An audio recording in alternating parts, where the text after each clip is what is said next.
Greetings of peace and love, everybody. My name is Ram Hotep, broadcasting on behalf of 13signsastrology.com. I thank you guys for listening. I thank you guys for watching. On this particular episode, I'm going to speak about meditation. And I'm going to speak about meditation from, a left brain perspective, to try to help people to really understand exactly what's going on when you're meditating and exactly why one should meditate. That's the goal of this video. I get a lot of inquiries, people sending me different emails, and people always ask me about the proper way to meditate. People always ask me about different methods of meditation. People always ask me, how do I feel about other masters' ways of meditation? And what I'm going to do in this video is that I'm going to give you a really good understanding on how to look at this meditation thing and to kind of like take out all the, you could say, the glamour and the glitz. And I'm going to kind of like give it to you old school based upon an ancient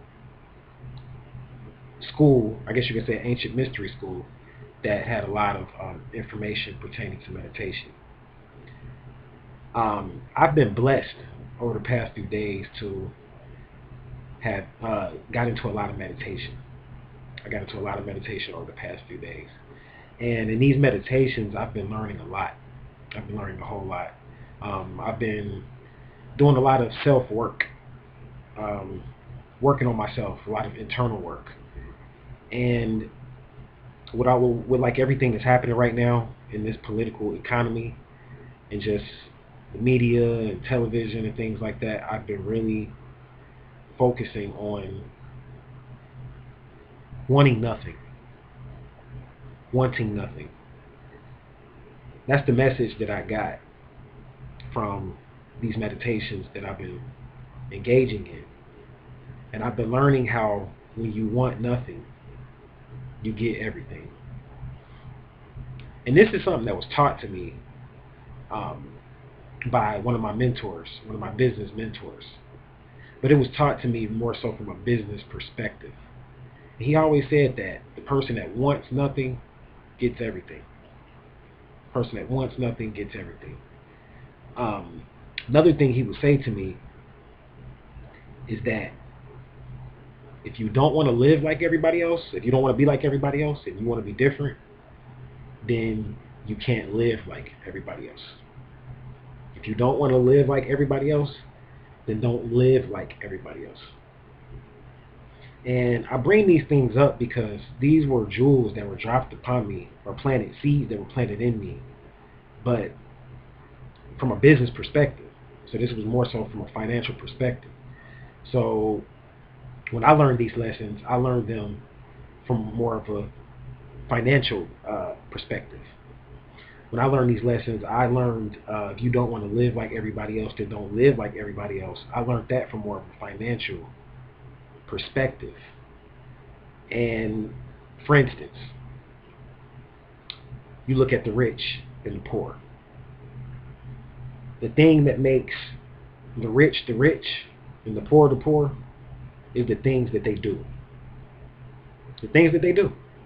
It's that simple. The things that they do. So if you want to be rich, you just have to start doing the things that rich people do, and stop doing the things that poor people do. And in the beginning, that's going to sound really, really easy. That's going to sound really, really easy. Because you might be thinking to yourself, okay, that's easy, so let me go study some rich people and see what they do. But you're going to find out that the reason why rich people got to where they're at, I'm talking about people that came from nothing, self-made millionaires or whatever, is because they weren't living like everybody else. They weren't living like poor people. They were living like rich people even when they were quote-unquote poor, when they didn't have any money. They were still living like they were rich, meaning that when they spent their money, they only invested. When they spent their time, they only invested. They only invest their time. You see, because a person that gets rich gets there because they learn the art of investment, the art of investing. And you have time and money in the matrix.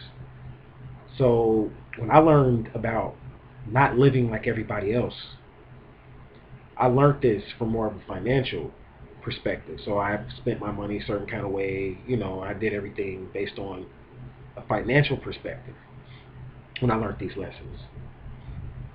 And when I learned about wanting nothing and you'll get everything, I learned that from a financial perspective in the beginning.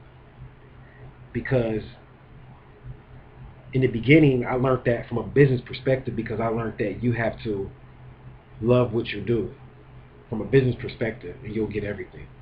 Because if you love what you do every day, you really don't want anything.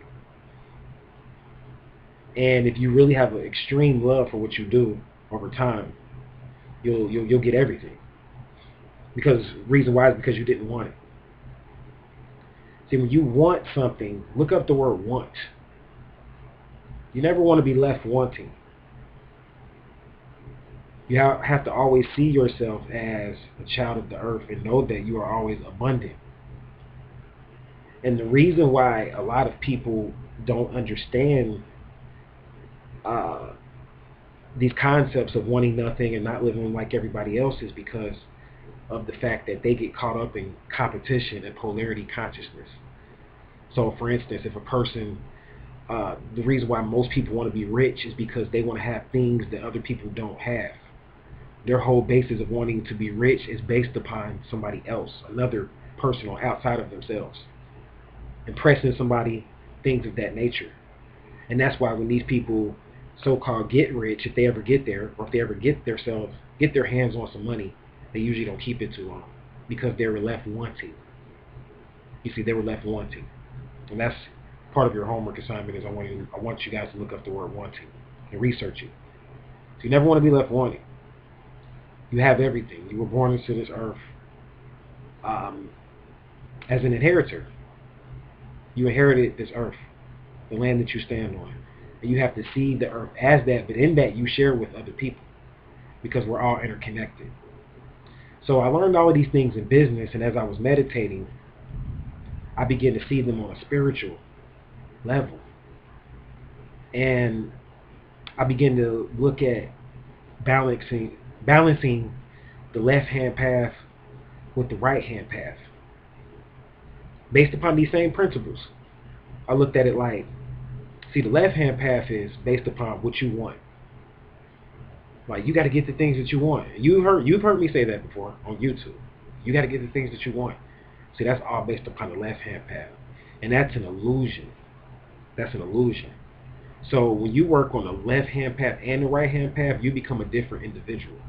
Because I know a lot of people, they have different understandings of the left-hand path and the right-hand path. But the basis of it is the left-hand path is about self. The right-hand path is about others, more so. Or other than self. The left-hand path is more about you and survival. That's a good way of putting it. It's about survival. And when you begin to mix these things, you can mix the left hand and the right hand path, and when you do that, you become a different being. And you get more degrees. And that's when you get introduced to the third path. You see, there's really three paths. Everything happens in threes. And I understand that. A lot of people were leaving comments saying, well, there's really three paths. I understand that. There's always a middle path. And that's the path that you take when you learn how to be on the left-hand path and the right-hand path at the same time. But in that, you're always going to be balancing. You're always going to be moving back and forth. So I learned how to mix the two. So what I'm saying is that I'm learning how my wants really are illusions. I'm learning how everything that I want can be manifested through the right hand. So I can take my left hand, look at all the things that I want, because that's the left hand path. My selfish part of myself, I want this, I want that, and analyze it. And then with the right hand, I can manifest these things. Because what happens is that if you start to manifest through the left hand path, you can get into a cycle of violating people's free will. When you start getting heavy into wants, you'll start to get into by any means necessary. and you'll get into violating people's free will. And you'll get into feeding the ego, because you'll begin to want things because your ego says, oh, I want this and I want that. And you're feeding the ego. And in that, you're going to lose out on a lot of spiritual benefits that you can get on the right-hand path. You see? So that's what happens with a lot of people that are straight materialists and on the left-hand path or straight Satanists. They don't realize that they're losing out on a lot of power because they don't understand the right-hand path. So you can't let the darkness and the ego and the things that you encounter, and the things that you want, and your desires blind you from the right-hand path. You can't forget, because you'll get into manifesting from your ego versus manifesting from love, which is part of the right-hand path. But you can learn how to do both.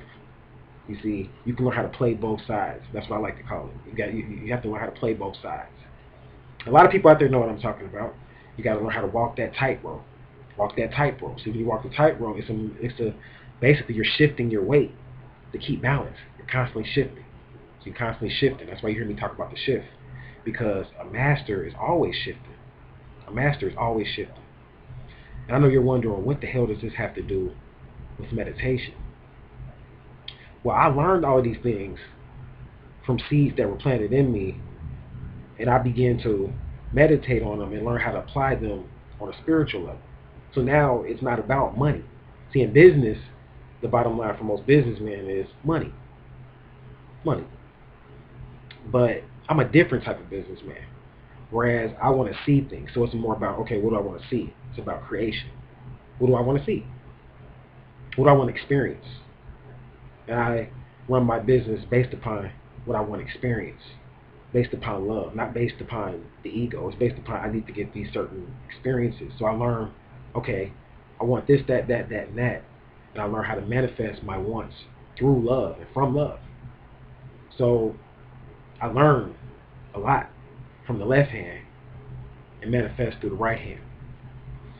Now, another thing that, I want to point out here in this video is that the whole left hand, right hand thing is a paradox in and of itself. Really the left hand links to the right brain, the right part of the brain, which goes more into the subconscious, creativity, creative realms of the brain. And the right hand links more to the logical side, actually. See, so that's very interesting to point out here, very interesting to point out. So when you talk about left hand path and right hand path, the old schoolers talked about left hand path from a perspective of the left hand being straight about material, linking up with the left brain, basically, being about logic and reason, survival, and the right hand being linking up with the right brain. But that's not how energy works, because as scientists started to study, they learned that energy flows in through the left side, and the left side links to the right brain, the subconscious realm. But when you learn how to mix the two, you learn how to basically create a constant communication exchange. To where you create a new path. So you're really not on the left-hand path, and you're really not on the right-hand path. You are on what's called the middle path. And that's what I learned in meditation so far. That's what I've been learning is, people are like, well, I've been knowing about the middle path. What do you mean you learned that, Rob Hotel? You just now learning that about the middle path? I've been knowing about the middle path too, but I'm speaking of how you can actually manifest through that and still be good with karma. Because if you go too deep into the left-hand path and manifest through it, you're going to get caught up with karma. You can manifest through the right-hand path again. You can still get the millions, everything that you want, all the experiences that you want. The girls with the big booties, if that's what you want to experience, you can still experience that. I know people are like, what are you talking about? If that's what you want to experience, you can still experience all of that in love through the right-hand path. You can experience that without creating any negative karma. See, and that's what I've been realizing is that a lot of people on the left-hand path don't realize the karmic aspect of what they're doing, because they see themselves as an island. They're Satanists, materialists. They see themselves as a standalone, self-sustaining entity. And in that, they can violate anybody's free will to get to where they're going. And when you learn how to work with the right-hand path, so you learn how to balance the karma. Because you're going to still create negative karma. You're going to create negative karma. because we're always creating karma for ourselves. So I'm not saying, this is not religion. I'm not telling you to be perfect, but I'm teaching you how to balance. See, most people on the left-hand path, they don't balance. And the people on the right-hand path, they don't balance either, but I've talked about that a lot. But I'm talking about people on the left-hand path now. There's constant ego, constant material, constant, I'm hungry, I'm hungry, I'm hungry. And that's how this society got to where it's at, capitalism and greed and all of that stuff. It's because both sides need to be taught so that we can create this new path. And that's what I've been seeing, and I'm like, wow, because if you learn how to work both sides, that creates a new reality. Because imagine if everybody was working on the left hand and the right hand path. It would be beautiful. It would be beautiful. So I learned that really, there's really only two ways of meditating. There's really only two ways of meditating. And the cities, I'm sorry, not the cities, the school of Shiva, in the mystery school of Shiva, they speak about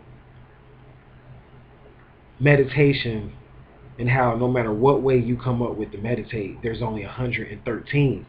They teach that there's 113 ways to meditate. This is what they teach. And if you get into studying a lot of Drunvalo Melchizedek's work, he teaches that there's 112 masculine ways to meditate, and there's only one feminine way to meditate. And I'm bringing this up because people always ask me about the ways of meditating. Like, am I doing this right? What about this? No matter what you do when you're meditating, you're always doing it right. You're always doing it right. A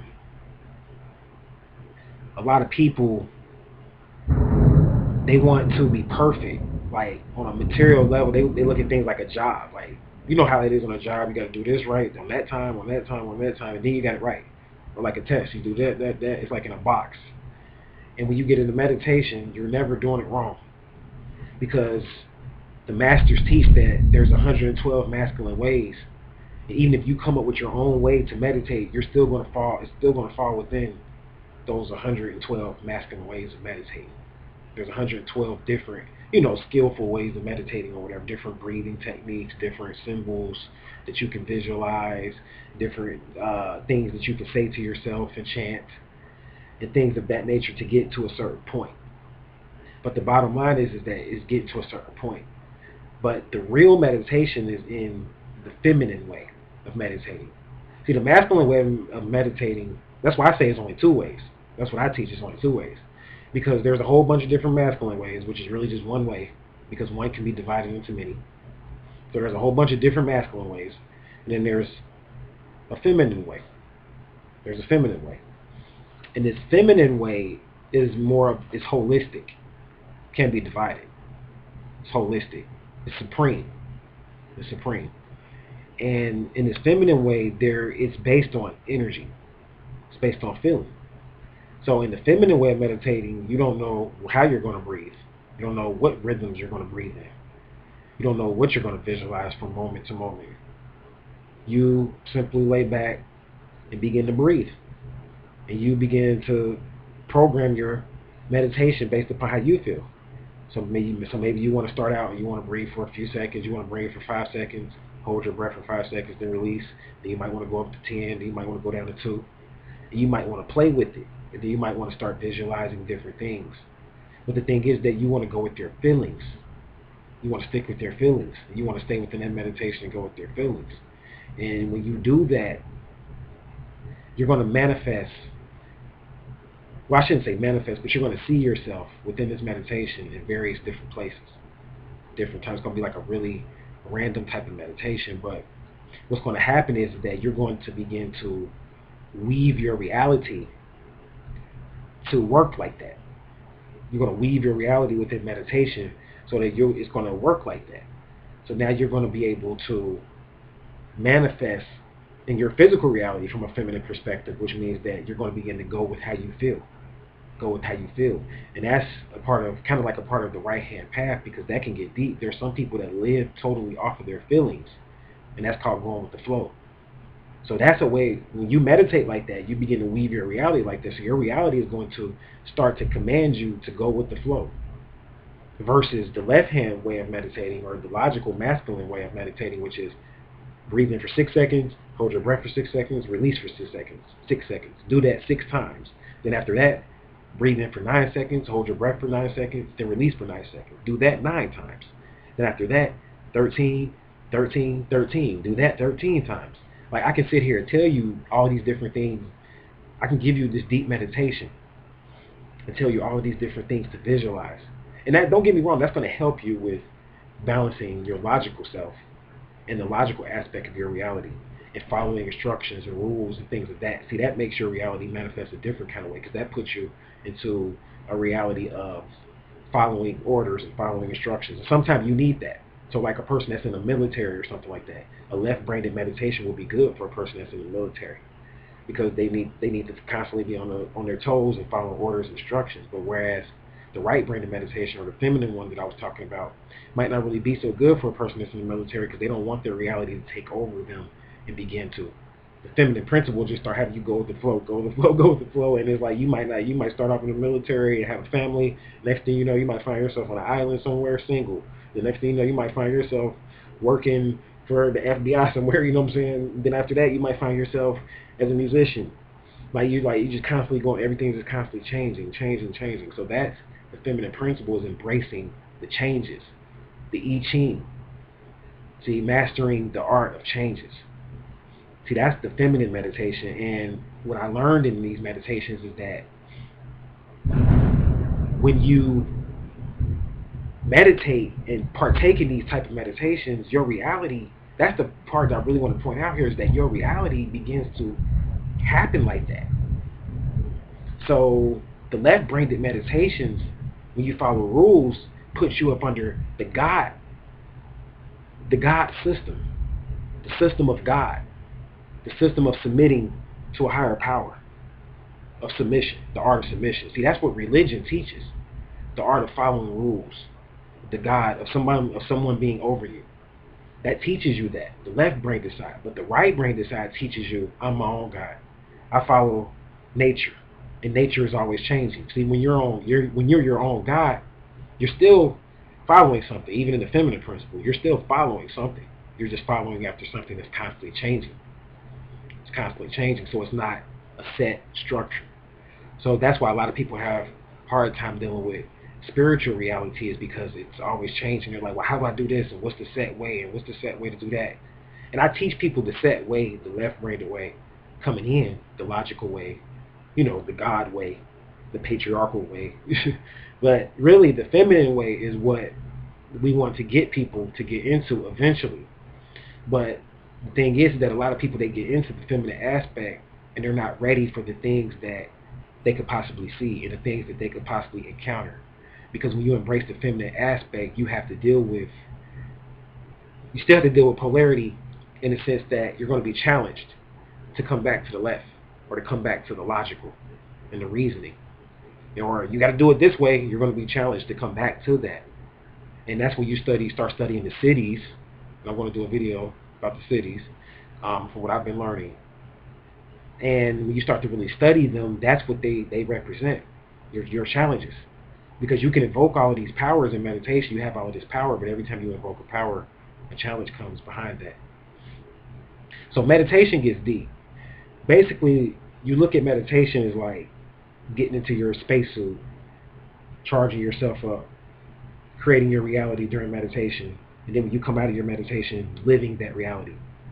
Learn to start living like that. When you get to that point where you're creating your reality, and you're living it, and you're seeing everything that you created in meditation, you're living it, that's when you really are mastering meditation. Because you're still living in this body. So you're still here. So you can't go too far, too deep into meditation, because you got to still come back. So if you go meet with some aliens, you got to know you're going to come back. And them aliens going to probably have you responsible for whatever they told you when you was there. So then now you're going to have to come back here and teach what they taught. So it's a responsibility in what you learn in meditation. And a lot of people aren't teaching that. See, that's why it's just a lot of stuff. That's why I have to start talking more about meditation. I really see that, because It's just a lot that we really don't understand about it, and how serious it really is.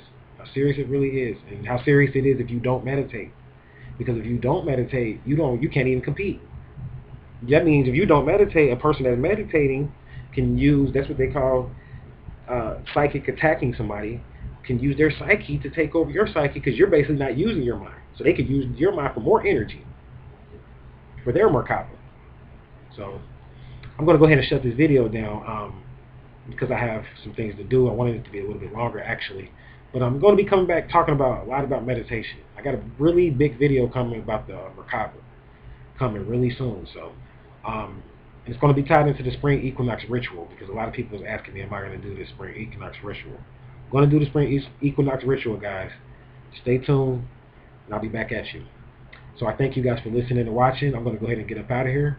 And until we meet again, I'm going to leave you all in peace, love, and light.